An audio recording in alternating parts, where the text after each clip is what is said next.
Good morning. Oh gosh, my voice is still very, very raspy, but that's okay. Good morning, good morning. So, today is National Youth HIV and AIDS Awareness Day. So, what does that mean? That means that today is going to be focused on our youth and our young adults. That's ages 13 to 24. And those are some of our highest new cases of this virus that exist. A lot of people don't really know that. They don't pay attention. They think that our youth are getting lots of information, lots of help. And when it really all boils down to it, and the reality of it is really they're not getting any information. The information they that they are getting is really kind of, it's kind of just very, very, very broad. It's not detailed. It's like you tell the youth, use protection or don't have sex. A lot of stuff that gets promoted is abstinence. But as we all know, uh, abstinence is not always going to work. We are not always going to be just able to tell youth that, hey, abstinence is the way to go. That's where you need to focus on. It's not going to work. They're going to see things in social media, in movies, on TV that's all about sex. So they are going to want to explore all of that. So, what I wanted to do today for National Youth HIV and AIDS Awareness Day is I just wanted to briefly talk about some of the statistics that are out here in regards to our youth ages 13 to 24. So, these statistics, if anybody knows anything about statistics, they are never uh like brand spanking new. Statistics take years to first collect the data, to analyze the data, and then to get the data together to be presented to everyone. Okay? So the data and information that you'll be getting from me is going to be from 2018, and this data was released in 2020. Okay? So for our young people, ages 13 to 24, they are among the most at risk for HIV. As a result of numerous social, biological, and behavioral factors, this is why they're at risk. In 2008, the prevalence data suggested that half of newly sexually transmitted diseases occur in young people aged 15 to 24. And having certain kinds of STIs, which are sexually transmitted infections, can increase the risk of them acquiring HIV. Now, our young people may also have difficulty gaining access to HIV testing, treatment, and prevention for HIV and other STIs because it could be a lack of transportation. They don't have money to pay for treatment. And the biggest thing is privacy. They're afraid that someone is going to tell someone their status or whatever they're dealing with. Our young people are members of other marginalized communities. You have young Black American men and young men sleeping with other men. So young MSN, those face the highest increased stigma and are at a higher risk. Now let's get into some numbers. So in 2018, 21% of new HIV diagnoses were among young people aged 13 to 24. Yeah. 21% of the new diagnoses were people ages 18 to 24. Wow. Wow, right? Wow. Most new HIV diagnoses among our youth were among our young MSNs, our young males sleeping with other males. That was 92%. 92%, okay? 92%.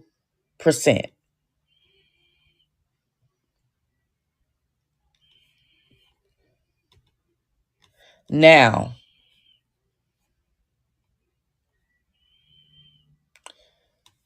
let's see. Our young people are less likely to know their HIV status. And as of 2018, every 100 young people living with HIV in the US, only 55 knew their status. In comparison, for every 100 people of all living ages with HIV, 86 knew their status. So this is comparing it. So out of 100 youth, only 55 out of that 100 knew their HIV status. What in the world? Crazy, right? Crazy, crazy, crazy. And in comparison to all ages,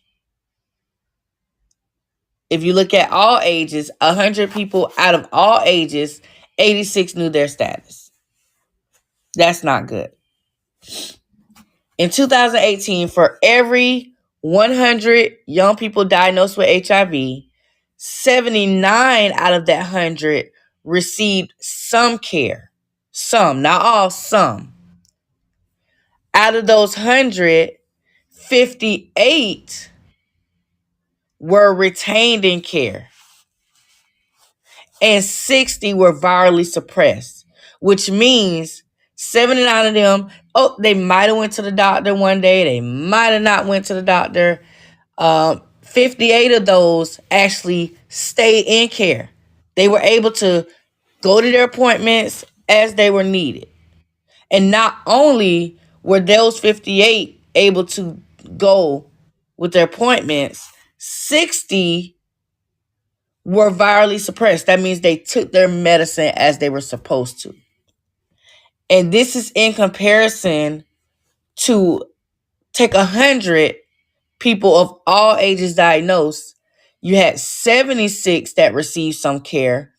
58 of those retained in care and 65 were virally suppressed, taking their medicines. Now, these rates are among young people diagnosed with HIV and do not account for any youth living with HIV who may not be aware they have it. These are only for those who we know for sure are actually diagnosed with this virus. Now, according to the CDC, only 11% of young people aged 16 to 24 in the U.S. who could benefit from using PrEP medicine were prescribed the preventative regimen in 2018. So PrEP is our pre-exposure prophylaxis. This is a medication that if you are in a high-risk group, at risk for contracting the virus, you take the PrEP medicine. This is going to lower your exposure to contracting the HIV virus by well over 90%. Okay? So that's what PrEP is. So compared to our adults, again, ages 13 to 24 accounted for 21% of new HIV diagnoses in 2018. So in 2018, out of the 37,968 people that were diagnosed, 21% of that number were our youth and our young adults, ages 13 to 24. 79% of that number were adults. Now, what do we do? How do we prevent this virus from being spread? How do we help our youth to understand the seriousness of this virus, what they can do to prevent, and all of that? So we have to talk to them about protecting themselves during sex. Whether it's we want to talk to them about abstinence, whether we want to talk to them about condom usage, whatever the route is that you want to take when talking about this with our youth and young adults. You want to know which one and you want to have the information. So talking about protection during sex is going to be one of the biggest things. And if there is a youth who is HIV positive, you want to also talk to them about protecting others from contracting the virus.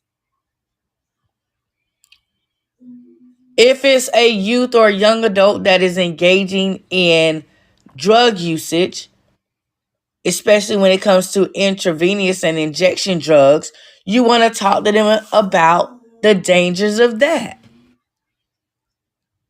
You want to talk to mothers who are becoming pregnant. Yes, I saw two 15-year-olds yesterday who have newborns.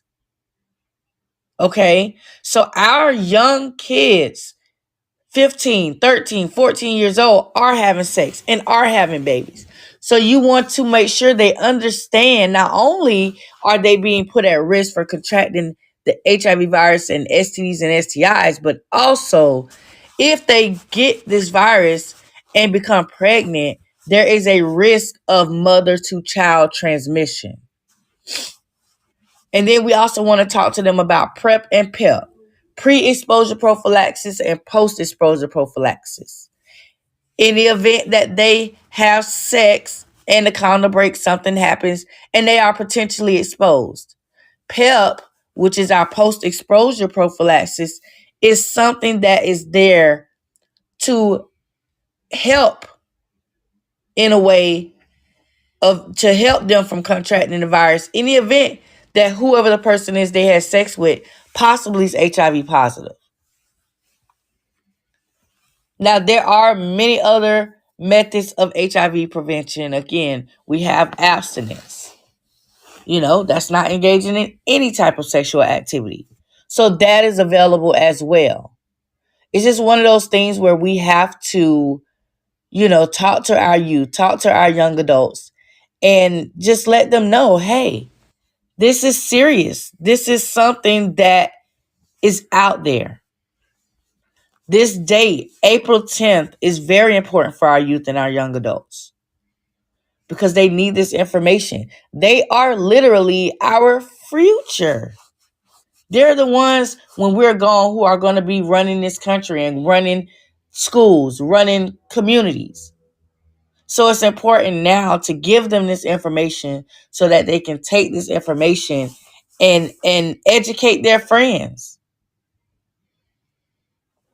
And that is really honestly all I wanted to share with you guys today.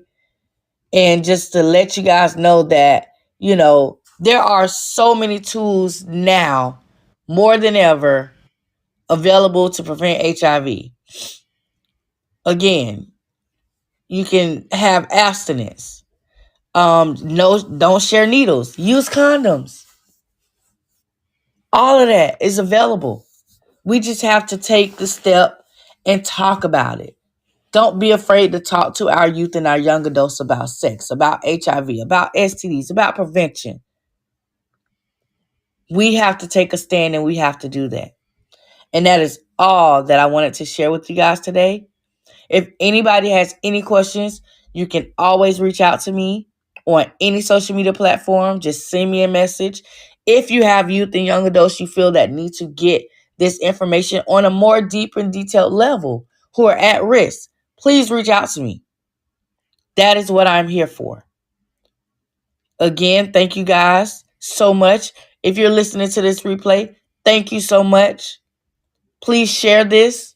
Someone is going to need to get this information and hear it. I thank you guys so much and have an amazing and wonderful